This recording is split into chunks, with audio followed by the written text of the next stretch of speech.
How you doing? How you doing? And how you doing, ladies and gentlemen? It's your boy Patty, and I appreciate you stopping by today. And we got some Genshin news to talk about today. So they just released the trailer and everything for the festival, the Lantern Rite Festival, and it looks dope. It's so gorgeous. Go watch it if you haven't already. I can't wait for it to be in game because I know it's just gonna be ooh.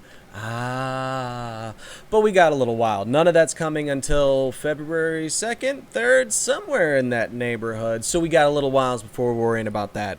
Real quick, before we get into all of the details for the event, I am moving tomorrow. So it might be a day or two until I'm posting again. I'm fairly certain that everything should be fine with internet at the new place. We're literally like moving 3 buildings up in our apartment complex.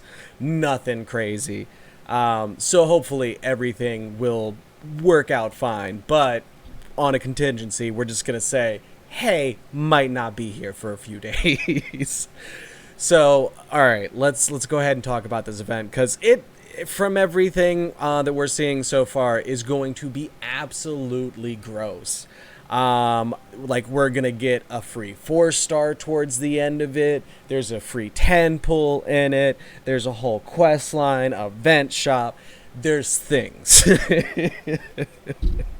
So it looks like this is gonna be another event that was as strong as Fischl's, which is good. We want those, big event patches in between real content releases to be big old meaty events. And that looks like they're doing a pretty good job of it. So let's go ahead and run through the list real quick. I've got everything written out on a notepad for myself. I've got you guys set up with a lovely background of like all of the events that are going to be coming in February? Yeah, something like that. Something like that.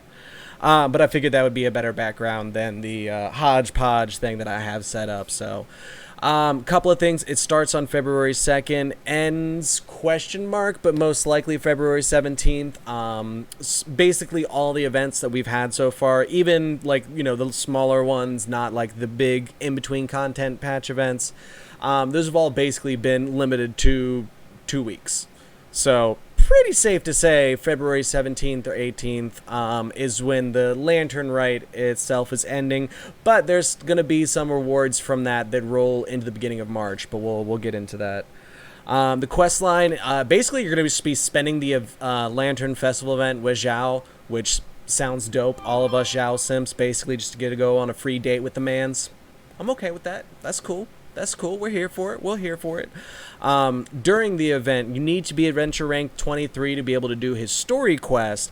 After the event, you're going to have to be level 32. So, like, I guess that'll really only count for people's free-to-play accounts at this point. Like, do we still have babies running around adventure rank 20? Welcome, new players. I forget the people I haven't been playing this game the whole time. But yeah, so this is the first time we've seen a kind of mechanic like this where there's a story quest that goes along with character for the event that is basically available at a lower level during the event and then it gets raised up after it. So if you're a super casual player and you don't, might be a little while to get into your 30s, make sure you do it now. But they make the adventure rank requirements for these quests so easy and accessible most of the time. Usually it's only when they add like one of the new 5-star story quests out of like not the blue, but every once in a while they'll drop one of those and it'll be like you need to be adventure rank 35. Like, oh, okay. But that's all that stuff for the actual story quest for Zhao himself. The Lantern Rite Festival itself will have stages similar to the way that the official event had stages.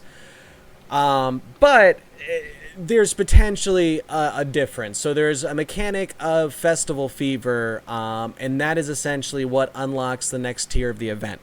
Now, whether or not it's your own personal progression of Festival Fever that unlocks the next stages of the event, or if it's say it's just one big pool and everyone in the community is contributing to it, if it's that way, then it's still basically just time gated by a couple of days. Like, That's just, still having them release every X number of days apart, but with extra steps. But if it's going to be your own personal progress and everything, that'll be a little bit interesting to see if they do it that way.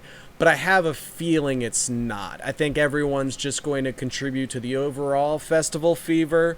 Give you guys that like fake togetherness feeling. Sorry, that was petty.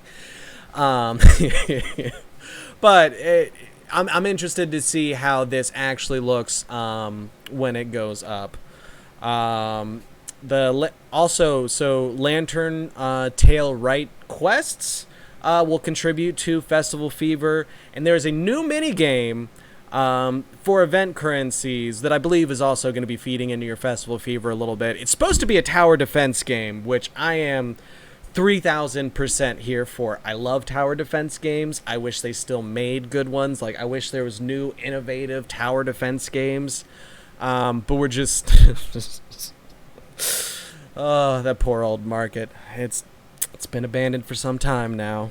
But I love me some tower defense games. So I'm excited to get to be able to play around in Genshin. That sounds super, super dope. They really do a pretty good job with these events. I can't knock them for it. They do them pretty well.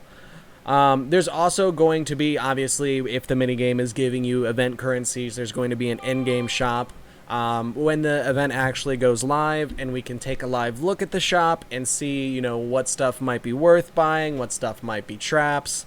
Last event, you could buy literally everything in the shop, so there was barely a need to even have that discussion. But this one's going to have a minigame tied to it. I'm sure they're going to cap the amount of currencies that you can get from it a day.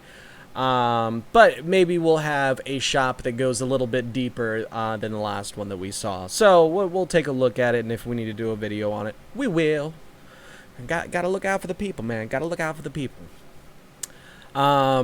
Through February 11th through 26th, daily login bonus of 1 intertwined fate, up to 10 before you're capped. So with this event, you're getting a free 10 pool as long as you log in for 10 days within that window, which isn't unreasonable. That's pretty dope.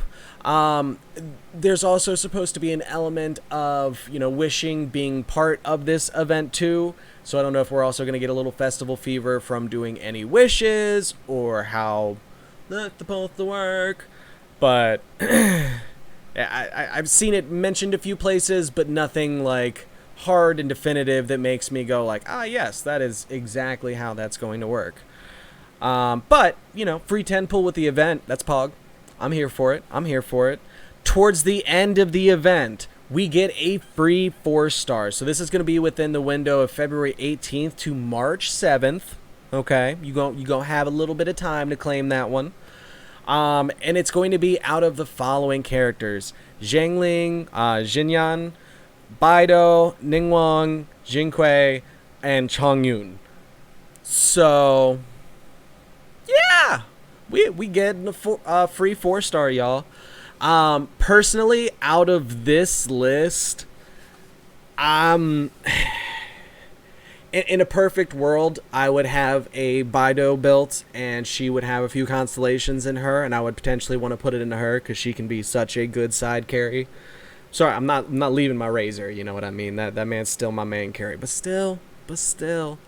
Honestly, out of this list, I can see a lot of people going Ningguang, and if you have teams that are, built that go well with her, and you've got some good artifacts for her, getting another constellation in her might be dope depending on where you're at. So I can see that as a heavy suggestion for some people.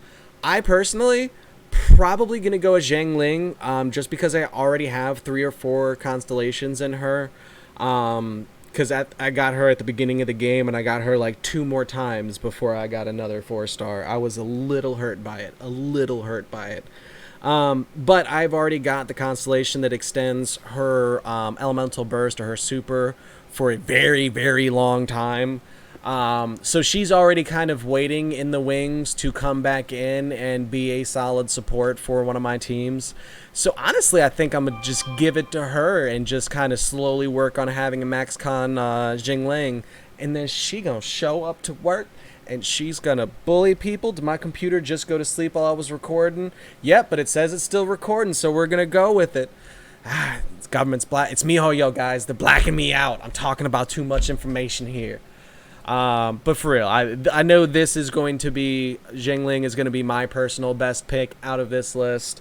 But these are all really solid characters. Like, they did a very good job of who they chose for this. You know what I mean? They didn't throw Amber on this list. Good job, guys. That's being respectful to your community. Ain't no K on this list. Kaya. But yeah, no, I think that's pretty awesome. The free constellation for people. And if you don't have any of these people, and you know, Ningguang is really fun. Don't expect her to be insane right out of the box, but you build her right and she is a goddess. You can absolutely bully people with her. Jinquei, also a man not to be looked down upon. He is an absolutely amazing support. He was heavily overlooked at the beginning of the game. I was putting that man on. We did a video on him talking about how good he was. You pair him with some people with shields. Oh Lord. Oh, you ain't even gonna need a healer. You gonna be fine. But yeah, and his ultimate pairs really well with other people too. Like, it is a great combo ultimate, and there's not enough of those in the game, if we're being honest. We got a lot of selfish elemental bursts out here that could be playing nice with the team, but they not. So he is a very underrated unit. Chongyun, if you're a simp for him, you can go for him there. I don't know if I would probably put him before anyone else. Again, and I love him. I love him to death. I think he is so great. I can't wait until I have the spare time to be able to build him and it not hurt me. Yeah. Just a solid free for all there. So, good job, MiHoYo. I really like you putting a little bit on that. I appreciate it. Let me know what you guys think about this event so far. I think it's going to be pretty solid, and I'm definitely looking forward to the free 4-star. But the free 4-star is, you know, a couple days short of being a month away at this point. So we got a little while to chew on that one and think about who we going with. But it's basically all the info that we have so far, kids.